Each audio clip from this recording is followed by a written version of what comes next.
Hey there you guys, what's up? I'm Mad and I'm your personal expert on everything smartphone, photography, and video. And today, as you can see, I picked up some new iPhones. So this guy right here is the all new iPhone 17 Pro Max, and it is awesome. I love this color. I'm glad they finally did something different. That's what I was wanting, something just different. Well, not only did we get a different really cool color this year, we have an aerospace aluminum milled frame along with Apple's proprietary ceramic glass on the back now, as well as the front. I have to say I like it for a couple good reasons. So let's talk about it. All right, here's my iPhone 16 Pro Max in space black, side by side with the new cosmic orange. Now, one thing I want to say right off the bat, because I heard nobody else talking about it, the iPhone 17 Pro and 17 Pro Max are now made of aluminum. No more titanium for the pros.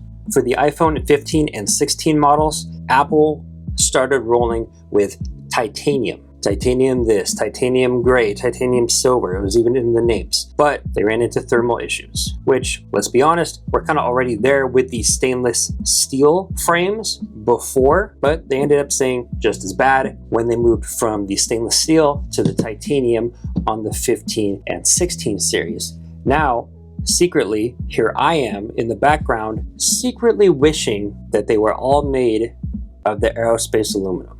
Why? Well, heat management, yes. This has completely rethought heat dispersion system, but look, I get it. The stainless steel ones before, they were about premium and having a premium device. The Apple quality standard, whatever. The stainless steel was heavier, quite a bit. With this new iPhone 17 Pro Max, you can tell that the framing itself, or the chassis, is lighter. It does feel like they packed more stuff into it, but it does feel like it's lighter than it could have been. That's what I like about this. When they had announced that they're making the new Pro models, that was a big win for me. Now, as you guys can see, the camera system isn't completely reworked. You still have the same triple camera arrangement, but you have this new design that protrudes upward and out a little bit. Apple's calling it the camera plateau, which that's a good name for it. So the iPhones, along with the cases, moving forward are gonna have this design to where it's just got this big cutout on the back of the case. Either that or it'll just cut around all of the lenses and the LiDAR and the flash. That's fine too. Designs vary. But let me tell you guys, I think this orange is sick. I think of it as like an outdoor orange. Not just kind of like the fruit, but it kind of, there's a little bit of like that bronze, like satiny sheen in it. So it kind of gives me like an outdoorsy vibe. I like it a lot. By the way, new image sensor on the telephoto. So on the iPhones prior, on the Pro models, you had a 5x optical zoom, which it's good. Everybody loves being able to zoom. But me personally, I found what seemed like all the time, whenever I would try to take a picture of like our dog on the couch or something outdoors, you know, whatever, if it's moving at all, it just seemed like 5 times was too much. So me personally, I'm glad Apple actually dialed it down to a 4x zoom. So instead of 120 millimeters, it's more at about 100. And I have to say, it helps me frame things much better and I get higher quality pics. Whereas before, it seemed like 90% of the time I was zoomed into like 4.5 times digital zoom on the main camera on this guy, and the telephoto pretty much wasn't being used. Now, even though it's a 4x zoom lens, they did pack a much larger sensor into it this year. So again, the overall quality has gone way up. It basically matches the size and specs of the ultra wide camera now, but it's a telephoto. Still not quite as big as the main camera sensor, but definitely a significant jump up. And because of that, for the first time ever, having that new 48 megapixel sensor in the telephoto slot, with these new iPhones, you can zoom in all the way to 40 times now. Nobody expects 40 times zoom to look good, but I've seen them and they definitely don't look bad.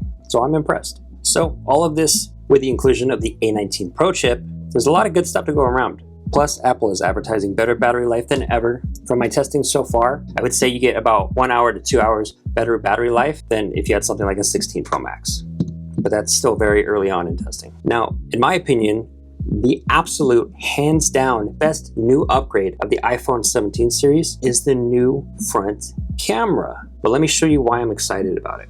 I have to give them credit. This is genuinely out of the box thinking. They stuffed in a square image sensor and it crops to whatever aspect ratio, whether it be vertical, landscape, or whatever. It intelligently uses that square sensor to where it does this awesome thing where you can shoot horizontally like this, high, with basically no image quality loss. So not only is it a larger image sensor with higher quality, but now you can also pick what orientation that you want to shoot, whether it be horizontal or vertical video. There's actually a camera I was researching, and it's called the Leica Deluxe 8. Basically, it's a premium point and shoot camera, but the reason I bring it up is because it has a micro four thirds sensor, which isn't square, but it's closer to square than the normal image sensors. And that's actually exactly what it does. So the entire space isn't used of that sensor at any one point in time, but again, you can flip a switch and switch dimensions. So 4:3,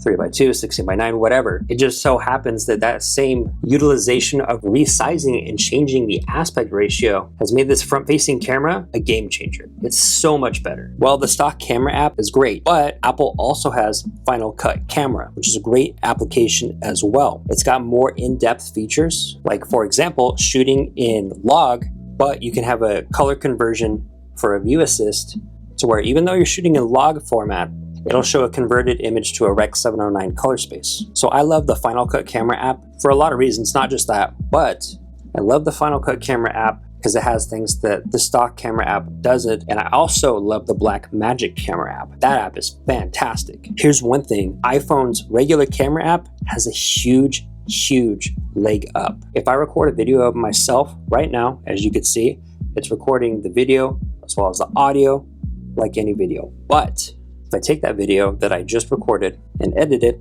well, in this app and only on the stock camera app, you have audio mix. This was introduced on the 16 series, I believe, but if you don't already know what it is, it's an extremely powerful way to edit the audio in ways like you can include just the audio of the person who's speaking in frame, for example, or you can equalize it to where it has that studio sound. You can decrease and increase the intensity. You can also make it sound cinematic. My point is, in this app, it natively basically can isolate you or the speaker's voice and completely wash away all the background noise. It'll kill the noise floor, and you will actually get extremely clean and just not as busy audio, and you can edit it straight from here and apply it directly to the clip to where it's pretty much a one and done when it comes to audio post-processing. It can be really that good. These new features on the new front-facing camera, I'm gonna be using the stock camera app quite a lot more. By the way, Apple, if you're listening, please bring audio mix to Final Cut Camera. That is my desired end result. But overall, I'm really liking this phone. It's my new daily main. I'm gonna put it through its paces. Thanks for watching. If you like this video, leave a like. If you're not already, get subscribed. Have a great day, and I will see you in the next video.